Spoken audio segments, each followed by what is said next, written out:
Коми удалось полностью закрыть потребность региона в школьных автобусах. Автопарк пополнился сразу 76 новыми автомобилями. Это автобусы ПАС и микроавтобусы «Газель» и «Форд». Уже сегодня часть из них отправилась в школы городов и районов нашей республики. До этого оценить новое авто успела наш корреспондент Ксения Лосева.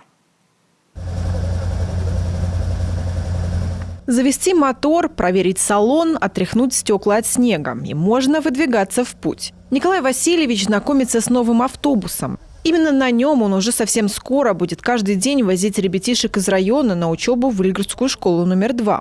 Говорит, теперь комфорт будет во всем. Автобус рассчитан на 22 человека. Внутри удобные кресла, ремни безопасности и даже полки для рюкзаков. А еще, что очень важно, в наших северных реалиях всегда будет тепло и сухо. Главное, теплый автобус. У меня зимнее исполнение был тот автобус. Теплый автобус, хороший. Ну, дети довольны, конечно. У нас сейчас 3 школы, 3 корпуса, да, очень много детей. Вот и не хватает. Это 3-й автобус у нас получается.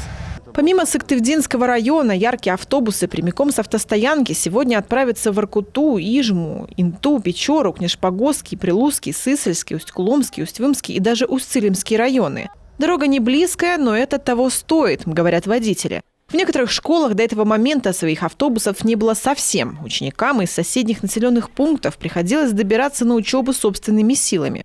В других учреждениях имеющийся автопарк уже изрядно устарел и требовал обновления. А где-то увеличилось количество учеников, а потому новые автобусы стали настоящим предновогодним подарком для всех.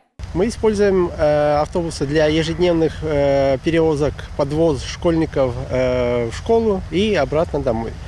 Так как Выльград очень большое село, дополнительно там Еляты, Тылаю уже возим с дач детей, поэтому маршруты очень длинные и необходимость в 3-м автобусе, конечно, назрела.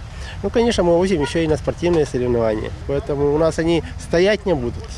В ближайшее время ожидается поставка еще 5 автобусов «Форд» и 5 автобусов «Газель». Всего же до конца года в школы республики поступит 76 единиц техники. Часть приобрели по поручению главы региона, другую за счет средств федерального бюджета. Таким образом, республике удалось на 100% закрыть потребность в транспорте для перевозки учащихся в регионе. Ксения Лосева, Иван Богомолов, телеканал Юрган Сыктывкар.